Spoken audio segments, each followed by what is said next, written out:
mo yung pakiramdam na araw-araw kang gumagalaw pero parang walang nangyayari? Walang views, walang claps, walang papuri. Pero pag tinanong kita ngayon, mas malakas ka ba kaysa kahapon? Mas malinaw ba ang direksyon mo? Kung oo ang sagot, progress na yan kahit hindi pa kita. Hindi lahat ng progress may resibo. Hindi lahat ng tagumpay may announcement. Minsan, ang tunay na progress hindi nakikita sa screen, nararamdaman sa loob. Dati, konting bash lang, atras ka na. Ngayon, tahimik ka na lang, pero tuloy pa rin. Dati, takot kang mag-post. Ngayon, kahit walang nanonood, nag-a-upload ka na rin. Hindi ba progress yan? Ang problema kasi natin, gusto natin agad ang patunay. Gusto natin agad ng resulta, pero ang growth, hindi yan instant.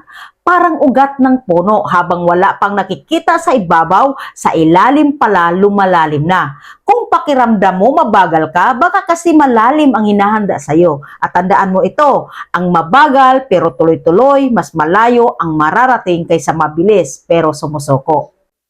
Kung pagod ka ngayon, okay lang. Kung parang walang nangyayari, normal lang. Basta ramdam mo sa sarili mo na hindi ka na yung dating ikaw.